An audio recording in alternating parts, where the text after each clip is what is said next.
Hi fools, welcome to another video from the Motley Fool. I'm Owen Benelak. Now we've almost got over the excitement of Royal Mail and another IPO is coming along. This is Merlin Entertainment. It's making a lot of headlines at the moment and not really a surprise because it owns a lot of the attractions where we like to spend our wet weekend days. It owns Legoland, it owns Madame Tussauds, it owns Alton Towers, and this is really just the top of the Merlin iceberg. It has attractions all around the world.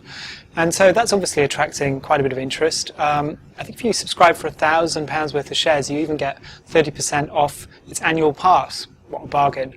And I think that the IPO looks like it's going to go pretty well. But does that mean it's the next Royal Mail? Is it an IPO that we should all be racing out to take part in? Well, I'm not really sure that it is. It looks like it's going to be priced 280p to 330p. It's kind of the range. You can never know with an IPO exactly what you're going to pay, which values the company at as much as £3.4 billion. And Merlin will raise, it estimates, £165 million to pay down debt, which it needs to do because it's got over £1 billion in debt. So this is quite an indebted company. What's particularly interesting, though, if you can do a bit of maths, is 30% is going to be floated, and yet the company is only going to be raising 165 million. What's happened there? 30% of 3.4 billion would be about £1 billion. Well, the problem is Merlin isn't the only one selling shares in Merlin. Some of the other owners of Merlin will also be selling their shares to create this free float, and they are private equity companies like Blackstone, and these companies basically want their money. That's what they do.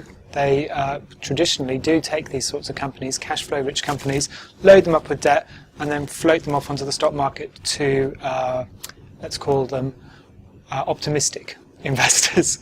So these guys obviously think it's a good time to sell their shares. They've committed to only selling a certain portion at the start, and then they'll be, over time they'll be releasing more shares. I wouldn't be surprised if they do that sooner rather than later.